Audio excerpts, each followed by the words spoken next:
राहुल गांधी को सूरत के district court से 2 साल की सजा सुनाने के बाद से ही तमाम विपक्षी दल इसके खिलाफ प्रदर्शन करते हुए नजर आए। वहीं आज विजय चौक पर लोकसभा और राज्यसभा की कई सांसद धरना प्रदर्शन के दौरान डिटेन कर ली गई। जैसे कि उम्मीद थी नरेंद्र मोदी जी से, अमित शाह जी से और संपूर्ण भारतीय जनता पार्टी से कि वे राहुल गांधी जी को संसद में अपनी बात कहने का मौका नहीं देंगे। संसद नहीं चलने दी। उन्होंने जितनी बातें हिंडनबर्ग रिपोर्ट और मोदी अडानी जी के संबंधों के बारे में कही थी, पूरे संसद की कार्रवाई से उन्हें हटा दिया गया। क्यों हटा दिया गया? किस बात का डर है?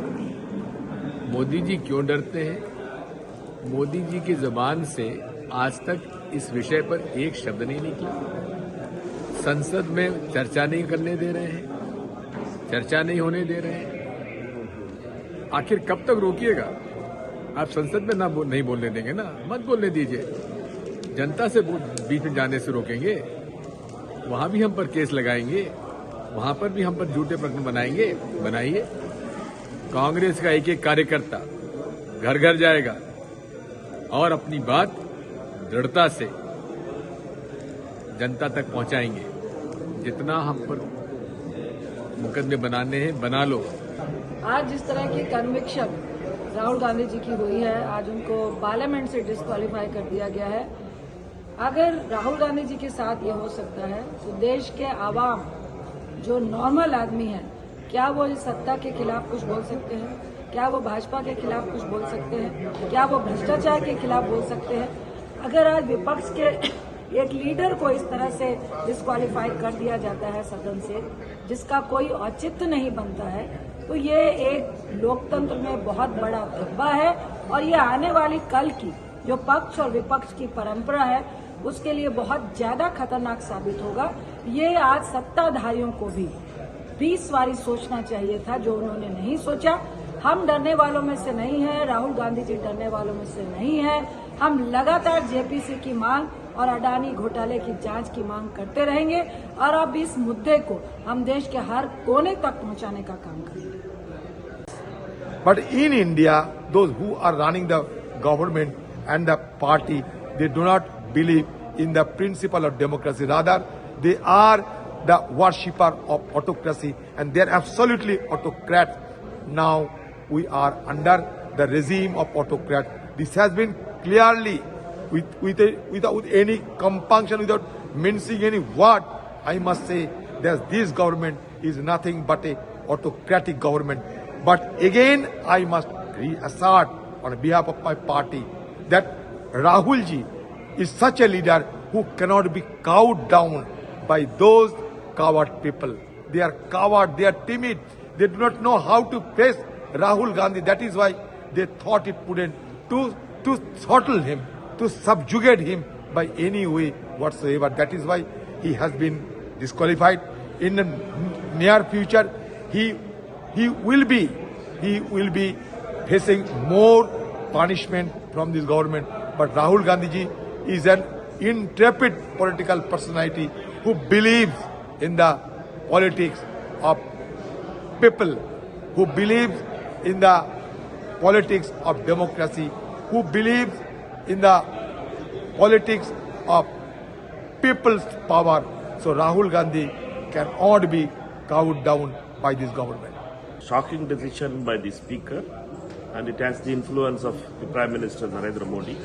It is all well known that on the day of February 11th, when Rahul ji spoke again in the Parliament about Adani scam, that day itself this company government has decided to stop him from entering into Parliament. It's a conspiracy hatched by Narendra Modi and Gautam Adani to stop Mr. Rahul Gandhi to again speak in Parliament. This whole session, 8 days, Mr. Rahul Gandhi ji has been requesting the Speaker to speak, but he was not given, and this shows the arrogance of Mr. Narendra Modi to stop Rahul Gandhi ji from saying the truth. We had fought the Britishers also. We will fight the RSS and Modi this time also. And Rahul ji, as the leader who has been liked by millions of workers and people, will come back to the parliament with more strength, and we are all with Rahul ji. Sir, हम देश को ये बताना चाहते हैं कि parliament के अंदर भी नहीं बोलने दिया जाता और विजय चौक में भी आओ देखिए यहाँ कोई डेमोक्रेसी भी नहीं हो जाता। लेकिन हम ये कहना चाहते हैं कि देश में डेमोक्रेसी खत्म है। पार्लियामेंट में हम लोग ज्वाइंट पार्लियामेंट कमेटी बनाने की मांग करते हैं कि उसमें सारा पता चल जाए कि कितना अडानी का भ्रष्टाचार हुआ है, कितना देश को लूटा है।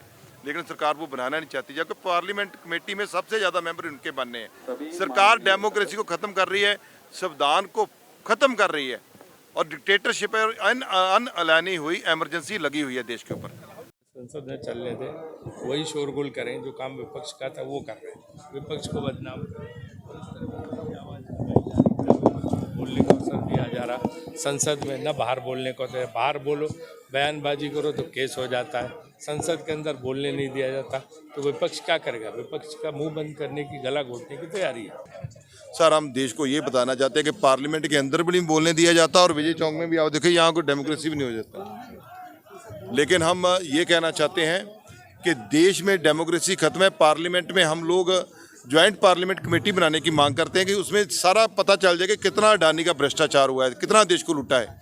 लेकिन सरकार वो बनाना नहीं चाहती, जबकि पार्लियामेंट कमेटी में सबसे ज़्यादा मेंबर उनके बनने हैं। सरकार डेमोक्रेसी को ख़त्म कर रही है, संविधान को ख़त्म कर रही है और डिक्टेटरशिप और अनअलानी हुई इमरजेंसी लगी हुई है देश के ऊपर। जैसा कि आप तस्वीरों में देखेंगे, यहाँ पे लगातार वहाँ पे प्रदर्शन कर रहे थे और यहाँ पे वो तमाम मंत्री रोड पे बैठ गए थे। इसके साथ ही यहाँ पे लगातार पुलिस उन्हें समझाने की कोशिश कर रही थी कि इस विजय चौक पे धारा 144 लगा दी गई है, लेकिन उसके बावजूद भी लगातार वो यहाँ पे प्रदर्शन कर रहे थे और पुलिस की बात को नहीं मान रहे थे, जिसके बाद उन्हें अब डिटेन कर लिया गया है। अब देखना ये रहेगा जिस तरह से लगातार प्रदर्शन कर रहे हैं इससे कांग्रेस पार्टी को कितना फायदा होता है। द न्यूज़ 15 के लिए दिल्ली से सुपसेट।